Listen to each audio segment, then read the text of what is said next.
Hello, everybody. Welcome back to Cure for the Common Game. Today, we're going to talk about Xantcha, the Sleeper Agent. Now, Xantcha is a character who, back years ago, they had an actual novel for each expansion set. And that novel ran through the storyline was, of course, Urza and the Weatherlight and Gerard and all that. But there was the Brothers' War, and then there was the book Planeswalker. Now, Xantcha was Urza's sidekick. She was a Phyrexian newt. Now, when a Phyrexian newt is created, they are given a heartstone, and it is what gives them sentience. And Xantcha sacrificed herself, and Urza used her heartstone to give Karn sentience. So that is why Xantcha is one of those cards I've been waiting on forever, and then they printed it, and it turned out it was amazing. She's a 3-mana 5/5 that your opponents get that can't hurt you. And not only that, she's got this cool ability to where they lose 2 life and draw a card, and you draw a card.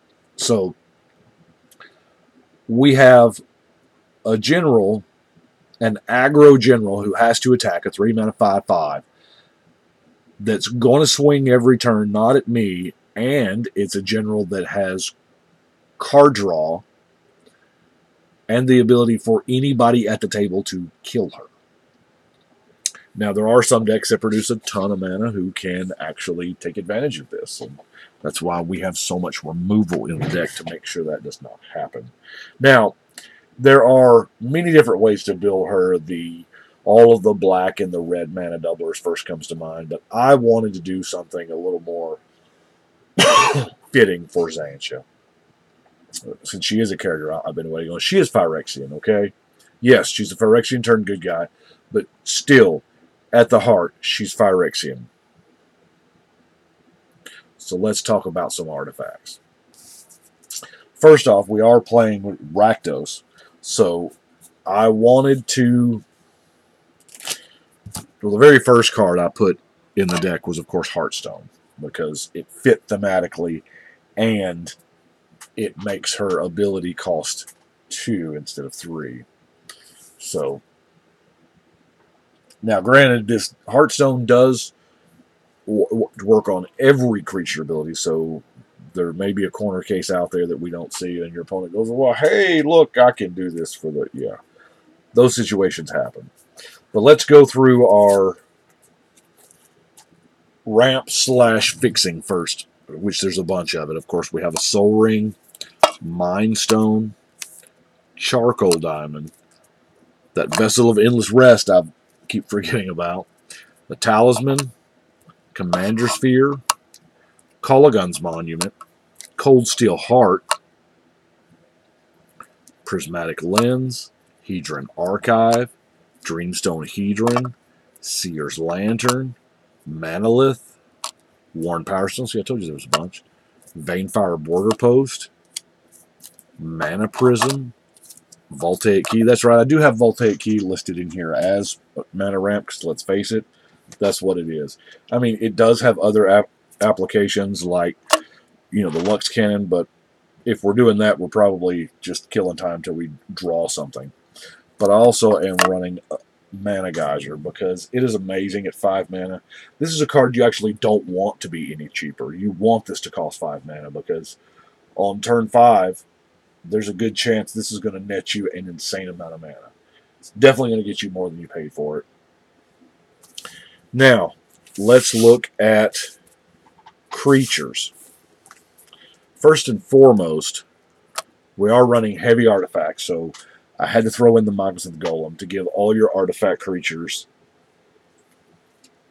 affinity for artifacts, which is an ability they're not going to print anymore. I'm sorry, they're just not. It bit them, and Meteor Golem from 19 is amazing because it does just, I mean, what was that colorless card that they gave us? It was just 7 mana to destroy target permanent. Well, this comes on a 3/3 body. Now, it is a non-land permanent, but that's fine. Of course, we got our good buddy Bosch. so that we can just, throw Bosch or throw artifacts at people if we need to. Now, the Psychosis Crawler is just a beautiful, beautiful card in the deck. Our general lets us pay mana to draw cards, and of course, then they're going to take damage. Well, actually, they lose life. I did get super excited earlier because I thought that Psychosis Crawler worked well with Curiosity, but it was for a different deck. It doesn't, because this is life loss and Curiosity's damage. But anyway, my heart beat a little bit for a second. The Ancient Stone Idol, I like the fact that the creatures don't have to be attacking you, that they can just be attacking. So you can be the C in an AB conversation and end up getting a free 12/12 out of the deal. Soul of New Phyrexia, just a good card. 5 mana, your permanents are indestructible. That seems pretty good. Steel Hellkite is a decent flyer. I mean, 5/5 flyer for 6 is, back in the day, that's all you could really ask for. And now it gets 0: destroy all tokens. Because, let's face it, that's what we're going to do with it, because Brutaclad's a real thing that's a problem. Now, granted, we have Thopter Assembly, and really, kind of the only reason why we've got Thopter Assembly is to give us something to sacrifice to, like, the Forge Master or maybe the Goblin Welder to get those shenanigans going. And that's really the only reason why we've got it in there. Now, the Metalwork Colossus has affinity for artifacts without saying affinity for artifacts. I love that they're so jaded on that word. Love may be the wrong term. It's weird that they're so jaded on that term that they'll do this and say it's not affinity, but it kind of is at the same time. Of course, Jor's Familiar is going to make them cheaper, and the Shimmer Mirror is going to make them faster. As far as cheaper, we got the Foundry Inspector as well. Now, Junk Diver. Junk Diver is like, I mean, y'all saw the Welder, right? So, Goblin Welder and Junk Diver together. This is pretty fun times, right? Of course, the Juggernaut, heck of a card. Glad that they thought to include it. Dang, we're still going on creatures. Mirror Retriever. Here again, it's a good Goblin Welder target. Chief of the Foundry is just making them stronger. That, to be honest with you, may not last. It may not last at all. I may not. Oh, here, I forgot to do the box thing that shows what deck number it is, didn't I? That's how I've started labeling my boxes now, is the deck number, because it's gotten to be a problem as far as just trying to find things. It is. And this whole area here, I haven't even started labeling yet. But, yeah. Anyway. Treasure Nabber. I'm going to borrow that treasure. We're not stealing it. We're just borrowing it. And Hellkite Igniter just is kind of amazing in an artifact deck. Yeah, it's a little costly at 7 mana, but that artifact fire breathing ability is super strong. Now, Glaze Fiend, I am running Glaze Fiend. 2 mana flyer, and he can get ridiculous, especially with that Thopter Assembly. That one turn the Thopter Assembly goes off. That's 5 Thopters coming in. This guy could potentially be swinging for 10 in the air. It's pretty sweet. Now, one of the early cards to the deck that kind of swayed me was Cranial Plating. Cranial Plating is an amazing card, obviously, but you're kind of corner cased into where you've got to do it in an artifact deck, but you've got to do it in a black artifact deck as well. So, now, obviously, we cannot attach this to our general because we don't control our general. So, but, that Glaze Fiend's pretty cool, or that Dragon, or anything. So let's look at, I guess next, let's go to the removal category. Now, it's hard. We have to. I don't have. It's mostly targeted removal, terminate, dismember. I tried to stay away from as many board wipes as possible because the last thing that we want to do is destroy all creatures, or because that kills our general under our opponent's control, or everybody sacrifice a creature because they would sacrifice our general, and we really want our general to be in play on their side. Now, granted, it's cheap, so it's going to die. Hopefully, it dies when the player dies and we recast it under, but I do have some small things like the Volcanic Fallout, which is uncounterable. It does 2 damage to everything. And then, of course, the Infest, that's going to give everything -2/-2, which neither one of those are big enough to kill our 5/5 general. Of course, Ultimate Price, Smash to Smithereens, which has an amazing, amazing flavor text.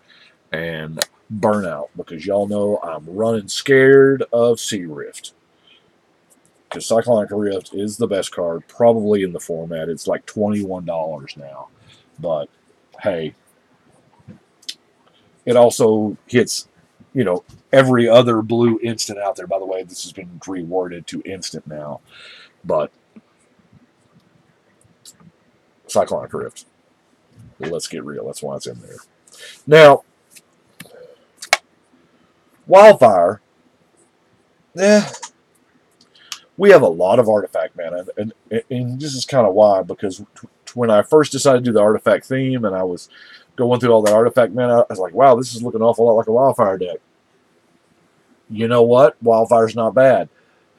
Kills a lot of creatures, everything with 4 toughness or under, and it does not kill our general. Everybody loses 4 lands, which we are probably in a better situation to recover from that than anyone else because we're playing with all this artifact mana. So I figured, why not? Now, of course, the Blinkmoth Urn is just a ton of mana to pour right back into Xantcha to kill that player that has it. Unwinding Clock is pretty much the same way. So glad we got a clock back. Now, the Unwinding Clock does wonderful things with, like, y'all saw the Forge Master back there. If we've just got to have a couple of pieces. Of course, we're sacking 3 artifacts to get 1 with the Forge Master, so we got to be careful about that. But Unwinding Clock does amazing things to, like, the Otherworld Atlas, because you can just mound up cards, and then when it matters, everybody draws 5. That's fine. You're drawing 5. Mirage Mirror. It's whatever you need. I mean, this card is amazing. 3 to cast, 2 to use it. It's whatever you need at that moment. So that's why I like it. We got Mirror Works. Of course, we're going to get copies of everything. Hopefully this comes down early. We have a ton of mana. Saheeli's Directive. We can tell these are new sleeves. There's air in them. Each artifact you tap can help you. So all them Thopters. It's not bad. It's not bad at all. Now, Molten Psyche, you're just getting a new hand. That's pretty much all there is. However, with Xantcha's ability and the possibility of just drawing a ton of cards, yeah, the Metalcraft you're going to have.